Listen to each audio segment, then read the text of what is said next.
Rediscover your past by digitizing your family's memories with Legacy Box. Watch until the end of this video to find out more about preserving your legacy, and then visit legacybox.com/recollection.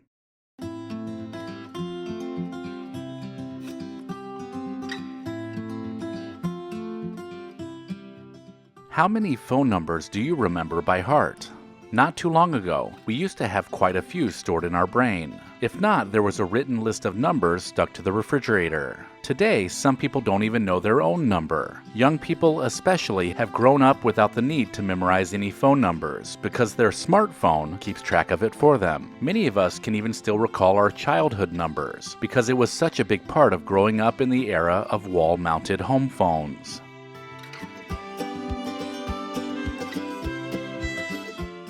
Spell check is nearly as old as word processors, and many of us have watched Microsoft and now Google automate spelling things correctly. This has minimized the need to own a dictionary. Therefore, very few of us these days use it to check the spelling or even to define a word. Dictionaries were once books that could be found in just about every home. But just like many other things from the past, we have traded physical dictionaries for digital ones.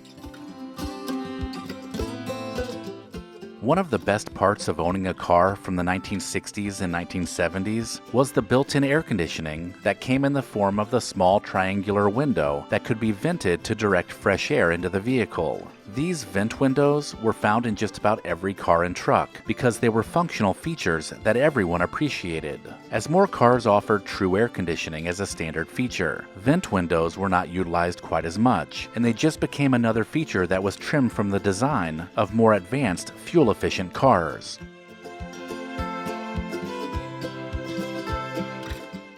Millions of Americans grew up calling a local telephone number to find out the exact time and temperature. This was before we carried accurate timepieces in the form of a cell phone, and occasionally you would just need to know what time it was. A recorded voice would inform you of the precise time, and maybe even give you the temperature outside before disconnecting. This allowed you to set your new alarm clock, or even correct the clocks after a power outage. In many areas, this service still exists, and you can still call to find out the time, which is a fun reminder of the past. As a kid, we used to spend a lot more time looking at the coins we used. This was a time when cash was still king, and coins offered special features that made them collectible. There were wheat pennies, buffalo nickels, and even silver and half dollars. Sometimes these were even given as gifts from grandparents, and most of us had more than a few of them. Back then, coins were used more frequently, and so we spent more time looking at the ones we were given. Today, some of these rare coins are worth a pretty penny, and it makes you wonder about those coins you once had.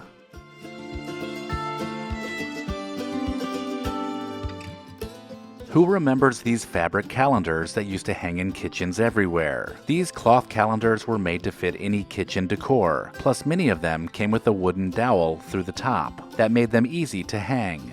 They were pretty much sold everywhere, so you could pick up the next year's calendar at the local 5 and dime store. These popular calendars were probably the most convenient option for keeping track of the date during the 1970s. Did you happen to grow up reading any of these books?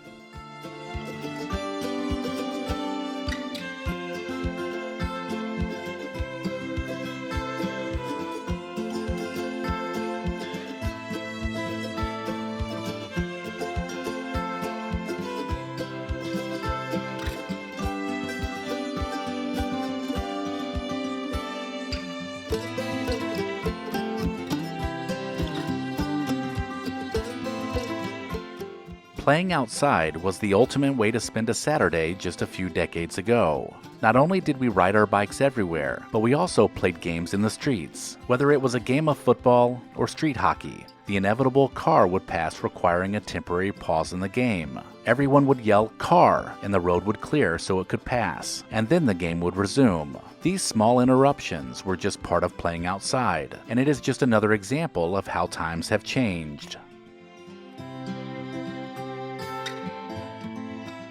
Cassette tapes from the late 1970s and 1980s made owning and listening to music easy. Not only did you get your favorite album on tape, but the case also included an insert that included all of the lyrics to each song. How many of you remember checking the words to a song by unfolding the cassette insert? This was always a bonus when you needed to double check the words before you sang the song aloud in front of friends. While you had the insert out, it was also a good time to check out the album artwork too.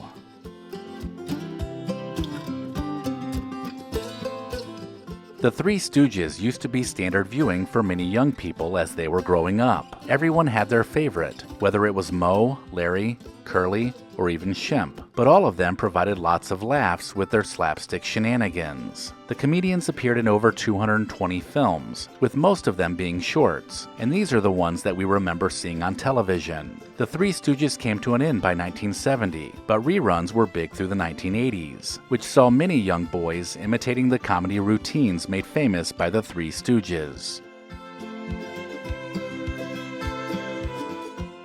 If you were a child of the 1960s, then you remember the color coordinating toilet paper that matched the bathroom decor from that era. The colors included mostly pastels, with shades of pinks, blues, and greens. At the time, it seemed like a no-brainer to have matching toilet paper, but with health concerns about the effects of dyes on the human body, plus the cost to produce multiple colors, most companies just settled on white. So the days of buying colorful brands of Northern or Scott toilet tissues ended sometime in the early 1980s.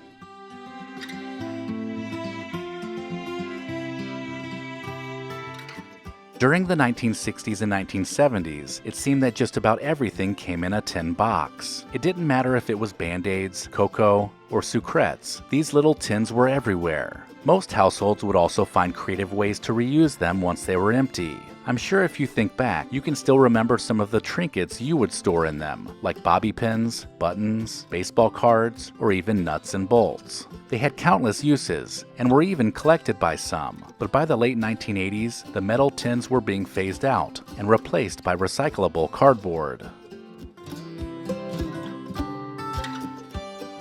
There was a time when soda vending machines looked like this. You would drop your change in the slot, open the door, and pull out a nice cold glass bottle. The machines didn't offer the same variety of flavors you would find today, and that's because back then, companies like Coke and Pepsi stocked the small vending machines with just one flavor. These now vintage machines remind us of how things used to be, when everything was just a little bit simpler. Did you own any of these albums?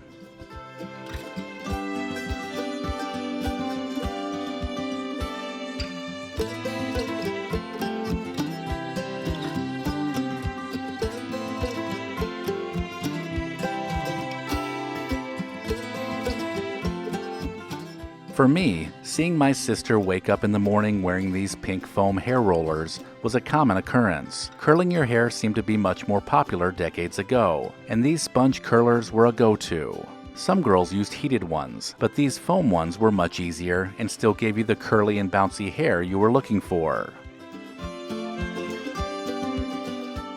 If you have recognized any of these things, then you are lucky to have grown up during a very special time. But it also means that you're not as young as you used to be. I'm sure, though, you wouldn't trade these memories for anything. Let me know in the comments if I missed anything, and maybe even consider supporting the channel over on Patreon.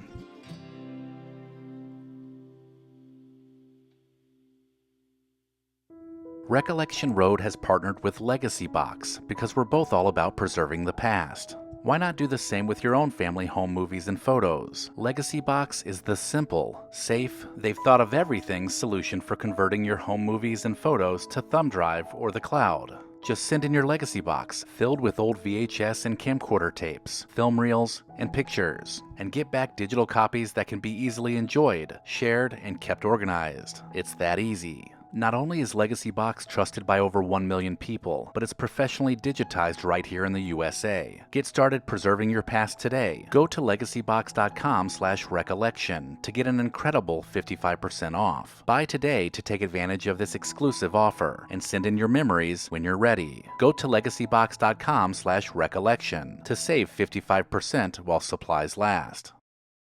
If you enjoyed this video, consider watching this playlist, and then visit the channel to search the Recollection Road library. As always, thank you so much for watching.